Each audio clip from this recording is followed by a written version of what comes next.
Hello students, मैं हूं Sunil sir और आज के इस वीडियो में मैं आपको बताने वाला हूं कैसे हम लोग कम एफर्ट से भी ज़्यादा मार्क्स स्कोर कर सकते हैं और ये हो सकता है with the help of blueprint.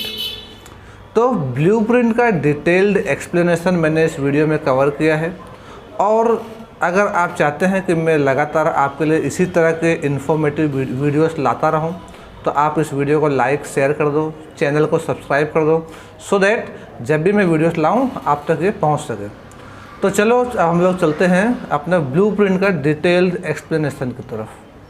तो देखो स्टूडेंट्स, हमारे सामने क्लास 10 का मैथ्स का बेसिक वाले ब्लूप्रिंट ओपन कर दिया मैंने।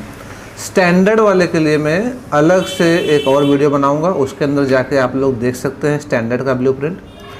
तो ब्लूप्रिंट समझने से पहले पेपर पैटर्न समझ लेते हैं। हमारा पेपर जो है वो 4 सेक्शंस में डिवाइडेड है। देखो मैंने लास्ट रो में लिखा हुआ है 4 section, section A, section B, C and D. Section A में टोटल क्वेश्चन जो हैं वो 24 हैं और सारे के सारे क्वेश्चन इसमें कंपलसरी रहेंगे और इसके अंदर हर एक क्वेश्चन 1 मार्क्स का है। अब ये 1 मार्क्स में जो क्वेश्चंस आ सकते हैं वो है MCQ, यानी कि 4 ऑप्शंस दिए रहेंगे, एक करेक्ट आंसर सेलेक्ट करना है। दूसरा है फिल इन द ब्लैंक वाले क्वेश्चंस आएंगे जिसमें 3 MCQ दिया हुआ रहेगा और साथ में ही ट्रू और फॉल्स। तो ये 24 क्वेश्चन जो है इसके अंदर 3 टाइप के क्वेश्चन है, MCQ, fill in the blanks with 3 option and true and false. इसके अंदर कोई इंटरनल ऑप्शन नहीं, सारे के सारे क्वेश्चन अटैम्प्ट करना कंपलसरी है। और इन सभी क्वेश्चन में आप ध्यान से देखो तो ये बहुत ही आसान है। पहला टाइप है जिसमें आपको 4 MCQ मिला है, एक सेलेक्ट करना है, यानी कि एक टाइप का आपका MCQ ही है ये। सेकंड टाइप का क्वेश्चन है 3 MCQ मिला है, एक सेलेक्ट करना है। और थर्ड है ट्रू और फॉल्स, मतलब 2 ऑप्शन है, या तो ट्रू या तो फॉल्स, उसमें से आपको एक सेलेक्ट करना है। तो ये 24 मार्क्स आपके लिए बड़ा हेल्पफुल रहेगा। उसके बाद है आपका 2 मार्क्स का क्वेश्चन। 2 मार्क्स का जो क्वेश्चन है वो 14 क्वेश्चंस हैं, उसमें से हमें कोई भी 10 क्वेश्चंस करने हैं। और इसका मतलब ये हुआ कि 28 मार्क्स का क्वेश्चन दिया है लेकिन हमें कोई भी 10 ही यानी कि 20 मार्क्स का ही करना है। ऐसे ही 3 मार्क्स के क्वेश्चंस की बात करूँ तो टोटल नंबर ऑफ क्वेश्चन जो गिवन रहेंगे वो 12 रहेंगे और उसमें से हमें कोई एक क्वेश्चन करना है। और 4 मार्क्स वाले क्वेश्चन के अंदर भी 5 क्वेश्चंस गिवन है, हमें इसमें से कोई 3 क्वेश्चंस अटैम्प्ट करने हैं। इसका मतलब ये हुआ कि टोटल क्वेश्चन जो दिया रहेगा वो 20 मार्क्स का रहेगा लेकिन हमें कोई 12 मार्क्स के ही अटैम्प्ट करने हैं। अब यहाँ से एक चीज़ क्लियर हो गया कि हमारे क्वेश्चन पेपर के अंदर क्वेश्चंस 4 टाइप्स के आने वाले हैं।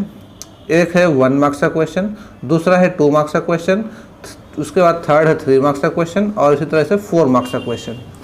तो पेपर का एनालिसिस, इस ब्लूप्रिंट का यूज करने का तरीका, सबसे पहले हम स्टार्ट करते हैं 4 मार्क्स के क्वेश्चन से। जो 4 मार्क्स का क्वेश्चन है उस पर अगर हम फोकस करते हैं तो हमें दिखाई देता है कि 4 मार्क्स का क्वेश्चन जो है वो आने वाला है चैप्टर नंबर 6 यानी कि ट्रायंगल से, कंस्ट्रक्शन से और स्टैटिस्टिक्स से। तो ध्यान से देखो, 2 क्वेश्चन इसमें से ट्रायंगल चैप्टर में से है और ऐसे ही 4 मार्क्स के 2 क्वेश्चन हमारे कंस्ट्रक्शन वाले चैप्टर में से है और 4 मार्क्स का एक क्वेश्चन हमारे पास स्टैटिस्टिक्स चैप्टर से आएगा। अब ट्रायंगल चैप्टर में से जो 4 मार्क्स के 2 क्वेश्चन आने वाले हैं उसके बारे में बताऊं तो जो 4 थियरम्स हैं, अगर चैप्टर नंबर 6 में देखें तो थियरम्स दिया हुआ है और 4 इम्पॉर्टेंट थियरम्स हैं। उन 4 थियरम्स में से 2 थियरम्स हमारे पेपर में आएंगे और हम चाहें तो वो दोनों को अटैम्प्ट कर सकते हैं।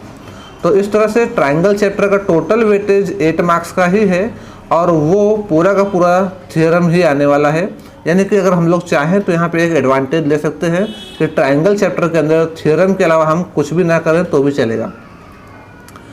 इसी तरीके से कंस्ट्रक्शन में जाते हैं तो कंस्ट्रक्शन चैप्टर के अंदर टोटल वेटेज जो है वो 8 मार्क्स का है और ये 8 मार्क्स में से जो कंस्ट्रक्शन चैप्टर के 2 क्वेश्चन आने वाले हैं 4 मार्क्स के।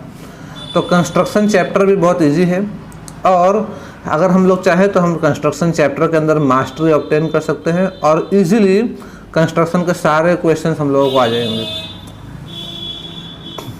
और लास्ट जो क्वेश्चन है 4 मार्क्स का वो है चैप्टर 14 स्टैटिस्टिक्स से और स्टैटिस्टिक्स चैप्टर तो पूरा एकदम इम्पॉर्टेंट है, फुल इम्पॉर्टेंट है। देखो टोटल मार्क्स 15 है, उसमें से 4 मार्क्स का क्वेश्चन भी आने वाला है। तो हम लोगों को चैप्टर नंबर 14 के फुल प्रैक्टिस रखनी है।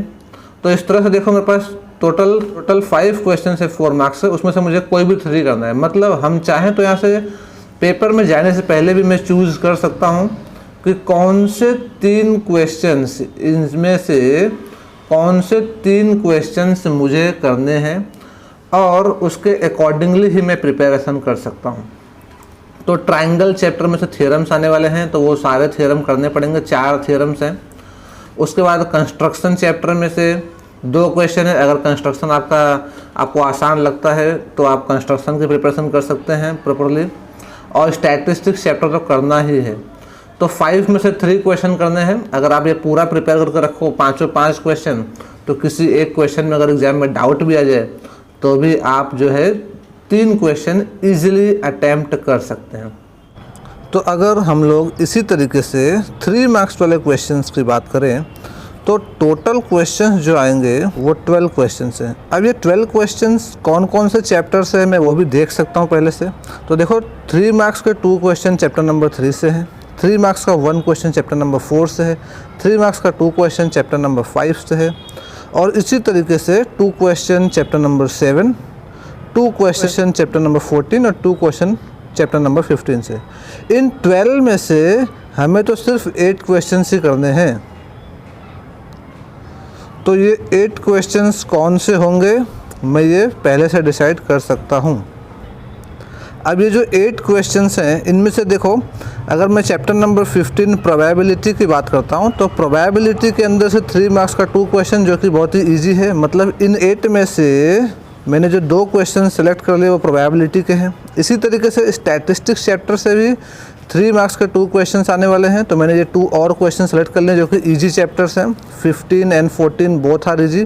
तरह से 3 मार्क्स वाले हमारे पास 8 में से 4 क्वेश्चन तो ऑलरेडी हो चुके हैं जो कि चैप्टर नंबर 15 एंड 14 में से हैं। अब अगर मैं बोलता हूँ चैप्टर नंबर 13 की बात करें तो अगर हमें चैप्टर नंबर 13 हार्ड लगता है तो हम लोग इसको स्किप कर सकते हैं। हमारे पास अभी भी और ऑप्शंस अवेलेबल हैं। आखिर हमें 8 क्वेश्चन ही तो अटैम्प्ट करने हैं 12 में से। सो अगर अब मैं आता हूँ कोऑर्डिनेट ज्योमेट्री में, कोऑर्डिनेट ज्योमेट्री में भी मेरे पास 3 मार्क्स के 2 क्वेश्चंस आने वाले एग्ज़ाम में। तो चैप्टर नंबर 5 में भी सेम सिनेरियो है। तो chapter number 5, chapter number 7 and same इसी तरीके से चैप्टर नंबर 3, इन तीनों में से भी 3 मार्क्स के 2 क्वेश्चंस आने वाले हैं। अब इन तीनों में से जो भी 2 चैप्टर हमको इजी लगता हो, चैप्टर नंबर 4 में से भी 1 क्वेश्चन आएंगे, इनमें से जो भी चैप्टर हमें इजी लगता हो उनमें से 3 मार्क्स के क्वेश्चंस प्रिपेयर कर सकता हूं, और जो चाहूँ मैं चैप्टर्स को स्किप कर सकता हूं। जैसे कि मैंने 13 चैप्टर बोला, मैं चाहूँ तो स्किप कर सकता हूँ अगर हार्ड लगता हो तो। अगर आपको ईजी लगता है तो आप उसको कर सकते हैं। उसी तरीके से अगर आपको चैप्टर 7 या चैप्टर 5 में से कोई एक हार्ड लगता हो तो आप इन दोनों में से किसी एक को स्किप कर सकते हैं, यानी कि ध्यान से देखो, अगर मैं 2 क्वेश्चन चैप्टर 3 से लेता हूँ, 2 क्वेश्चन चैप्टर 5 से लेता हूँ, 4 हो गए, और 2 क्वेश्चन 14 से, 2 क्वेश्चन 15 से, इस तरह से टोटल 8 क्वेश्चंस हो गए। और जो चैप्टर्स मुझे हार्ड लग रहा था, जैसे कि चैप्टर नंबर 13 मैंने वो किया ही नहीं, और चैप्टर नंबर 7 अगर मुझे हार्ड लग रहा तो मैंने उसको भी स्किप कर दिया है। इसी तरीके से चैप्टर नंबर 4 का भी 3 मार्क्स वाला क्वेश्चन मैंने स्किप कर दिया है। तो आप देख सकते हो इस तरह से किस तरह से मैं ऑलरेडी प्लानिंग कर सकता हूं कि कौन से चैप्टर से मुझे बड़े क्वेश्चन सॉल्व करने हैं और कौन से चैप्टर से नहीं करने हैं। तो जो चैप्टर आपको इजी लगता है उसके अकॉर्डिंगली ही आप अपना सिलेक्शन कर सकते हैं। मैंने तो जस्ट एक एग्जांपल आपके सामने प्रेजेंट किया है। उसके बाद देखो, मैंने यहाँ पे 3 चैप्टर को पिंक कलर किया हुआ है।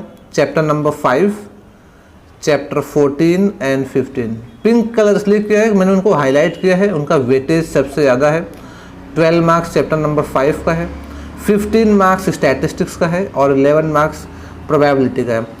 तो स्टैटिस्टिक्स वेरी इजी है और इसके अंदर सारे क्वेश्चंस हमें प्रैक्टिस कर ही लेने हैं, और ये 15 मार्क्स का चैप्टर आने वाला है। प्रोबेबिलिटी इसके अंदर से 11 मार्क्स का क्वेश्चन आने वाला है और उस 11 मार्क्स का जो है 3 मार्क्स के 2 क्वेश्चन, 2 मार्क्स का 1 क्वेश्चन और 1 मार्क्स के 3 क्वेश्चन आएंगे।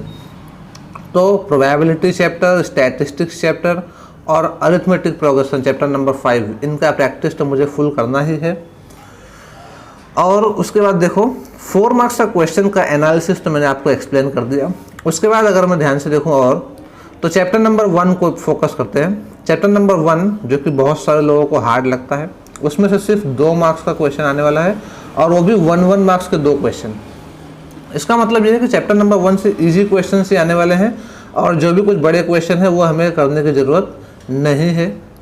उसी तरीके से पॉलिनोमियल्स चैप्टर की बात करें तो पॉलिनोमियल्स चैप्टर के अंदर भी 2 मार्क्स का 2 क्वेश्चन है, 1 मार्क्स के 4 क्वेश्चन हैं। तो पॉलिनोमियल्स चैप्टर के अंदर भी जो बड़े वर्ड प्रॉब्लम्स वाले क्वेश्चन हो उनको हम ओमिट कर सकते हैं, हमें इजी क्वेश्चन ही सॉल्व करने हैं। फिर चैप्टर नंबर 3, इसका वेटेज 7 मार्क्स है, 3 मार्क्स के 2 क्वेश्चन और 1 मार्क्स का 1 क्वेश्चन है। तो इसके आगे देखो और मैं कहाँ पे एडवांटेज ले सकता हूँ। एडवांटेज सबसे बड़ा हमें और कहाँ पे मिल रहा है, हमें मिल रहा है चैप्टर नंबर 8 ट्रिग्नोमेट्री में। ट्रिग्नोमेट्री में देखो सिर्फ 2 मार्क्स के 2 क्वेश्चन है और 1 मार्क्स के 2 क्वेश्चन। इसके अंदर 3 और 4 मार्क्स के क्वेश्चन तो है ही नहीं। इसका मतलब ये हुआ कि ट्रिग्नोमेट्री चैप्टर में जो लास्ट एक्सरसाइज था, लास्ट एक्सरसाइज में ही ऐसा क्वेश्चन था जो 3 और 4 मार्क्स के हों, बट ट्रिग्नोमेट्री में 3 और 4 मार्क्स के क्वेश्चन तो है ही नहीं। इसका मतलब ये हुआ कि ट्रिग्नोमेट्री चैप्टर तो अब आसान हो गया। ट्रिग्नोमेट्री चैप्टर के अंदर हार्ड था लास्ट एक्सरसाइज, बट उसके अंदर कोई क्वेश्चंस आने ही नहीं वाले एग्जाम में, क्योंकि 3 और 4 मार्क्स के कोई क्वेश्चन नहीं है। तो ट्रिग्नोमेट्री के अंदर मैं लास्ट एक्सरसाइज छोड़ के बाकी का पूरा चैप्टर प्रैक्टिस कर लूँ, उसके अलावा बाकी सब कुछ बहुत ही आसान है। तो ट्रिग्नोमेट्री चैप्टर के अंदर से भी 6 मार्क्स का आने वाला है, ये भी हमारे लिए स्कोरिंग हो जाएगा। Chapter number 9 application of trigonometry, सिर्फ 2 मार्क्स के क्वेश्चन आने वाले हैं और ये 2 मार्क्स का 1 क्वेश्चन आएगा सिर्फ। तो इसके अंदर भी सारे क्वेश्चन सिंपल है, सिर्फ tan थीटा वाला फॉर्मूला अप्लाई करो और आंसर आ जाता है। चैप्टर नंबर 9 भी हम लोग उसी के अकॉर्डिंगली तैयारी कर सकते हैं। उसके अलावा जो और एडवांटेज मुझे दिखाई दे रहा है वो है चैप्टर नंबर 12 में। चैप्टर नंबर 12 को आप देखो ध्यान से, एरिया रिलेटेड टू सर्कल, सिर्फ 2 मार्क्स है इसका वेटेज और वो भी 1 मार्क्स के 2 क्वेश्चन आने वाले हैं। 1 मार्क्स के 2 क्वेश्चन का मतलब ये हो जाता है कि आपके पास सिर्फ MCQ या फिल इन द ब्लैंक के ट्रू और फॉल्स वाले क्वेश्चन आने वाले हैं और इसके अंदर ऐसा क्वेश्चन आने का मतलब है कि आपको डायरेक्टली फॉर्मूला बेस्ड क्वेश्चन आएंगे। मतलब एरिया रिलेटेड टू सर्कल के अंदर आपको कोई बड़े क्वेश्चंस प्रैक्टिस करने की ज़रूरत नहीं है। आपको करना यह है कि सारे फॉर्मूले याद होने चाहिए और डायरेक्ट फॉर्मूले पे से वैल्यूज पुट करके आंसर आते हैं, ऐसे ही क्वेश्चंस प्रैक्टिस करने हैं। तो एरिया रिलेटेड टू सर्कल के अंदर आप डायरेक्टली पूरा चैप्टर ऑमिट करके सिर्फ फॉर्मूले और फॉर्मूले के बेस पे डायरेक्ट क्वेश्चन जो आते हैं वही करने हैं। अब इसके अलावा चैप्टर नंबर 5 में देखा है, चैप्टर नंबर 5 के अंदर भी जो बहुत बड़े क्वेश्चन हो 4 मार्क्स वाले वो हमें करने नहीं हैं। ऐसे ही प्रोबेबिलिटी के अंदर जो कोई 4 मार्क्स का क्वेश्चन है ही नहीं, यानी पूरा चैप्टर हमको प्रोबेबिलिटी का प्रैक्टिस करना पड़ेगा। सरफेस एरिया एंड वॉल्यूम के अंदर बड़े बड़े क्वेश्चंस भी हैं, हमें उसे करने की ज़रूरत नहीं क्योंकि सिर्फ 3 मार्क्स के ही क्वेश्चंस आने वाले हैं, 4 मार्क्स का कोई क्वेश्चन नहीं आ रहा उसमें से। और उसी तरीके से मैं देख सकता हूँ जिन चैप्टर्स में से 3 और 4 मार्क्स के क्वेश्चन नहीं आ रहे हैं उन चैप्टर्स में से मुझे बड़े क्वेश्चन प्रैक्टिस करने की ज़रूरत नहीं है। तो ऐसे कौन से चैप्टर्स हैं? ऐसे चैप्टर्स हैं चैप्टर नंबर 1, चैप्टर नंबर 2, देखो इसमें 3 और 4 मार्क्स का एक भी क्वेश्चन नहीं है। उसी तरीके से चैप्टर नंबर 8, चैप्टर नंबर 9, इसमें भी 3 और 4 मार्क्स का एक भी क्वेश्चन नहीं है। चैप्टर नंबर 10 में भी 3 और 4 मार्क्स का एक भी क्वेश्चन नहीं है। और चैप्टर नंबर 12 में से तो 2, 3, 4 एक भी क्वेश्चन नहीं है। मतलब ये वो चैप्टर्स हैं जिसके अंदर से मुझे सिर्फ छोटे छोटे क्वेश्चंस ही प्रैक्टिस करने हैं। 3 और 4 मार्क्स वाले के लिए अलग से प्रैक्टिस करना है। 4 मार्क्स का तो मैंने पूरा पैटर्न समझा दिया आप लोगों को कि 4 मार्क्स के अंदर आपको ट्रायंगल चैप्टर, कंस्ट्रक्शन चैप्टर और स्टैटिस्टिक्स ही करना है। मतलब ट्रायंगल चैप्टर बहुत हार्ड लगता है बच्चों को, लेकिन अगर ध्यान से देखा जाए तो ट्रायंगल में से 1 मार्क्स, 2 मार्क्स और 3 मार्क्स से तो क्वेश्चन ही नहीं है। यानी कि सबसे आसान चैप्टर मेरा ट्रायंगल होगा। सिर्फ 4 थ्योरम करने हैं चैप्टर नंबर 6 से और मेरा 8 मार्क्स तो रेडी है। ठीक है, तो सबसे आसान चैप्टर हो गया मेरा ट्रायंगल, जो हम लोगों को सबसे हार्ड लगता था। और ट्रायंगल चैप्टर मेरे लिए अब एक स्कोरिंग चैप्टर बन गया है। तो इस तरह से आप अपने पूरी स्टडी को प्लान कर सकते हैं with the help of this blueprint कि कौन से चैप्टर से छोटे क्वेश्चंस करने हैं, कौन से चैप्टर से बड़े क्वेश्चंस करने हैं, कौन से चैप्टर में आप क्या छोड़ सकते हो, वो भी आपको इस ब्लूप्रिंट से आइडिया मिलता है। अब इस चैनल को, इस वीडियो को लाइक, शेयर एंड सब्सक्राइब कर दीजिए, बेल आइकन को प्रेस कर दीजिए। तो अगर आप चाहते हैं कि जो गुजरात बोर्ड के थ्रू हम लोगों को सैम्पल पेपर्स मिला है उसका सॉल्यूशन मैं आप लोगों को स्टेप बाय स्टेप पूरा करवाऊं, तो आप लोग कमेंट सेक्शन में जाके मेंशन कर दीजिए। अगर आप लोग कमेंट करेंगे, हाई डिमांड आएगी, तो मैं ज़रूर उसका सॉल्यूशन करवाऊंगा। तो आशा करता हूं कि आप सब लोगों को ये वीडियो बहुत ही पसंद आया होगा और अपने फ्रेंड्स को भी इस वीडियो से शेयर कीजिए सो दैट इसका वो लोग भी एडवांटेज ले सकें।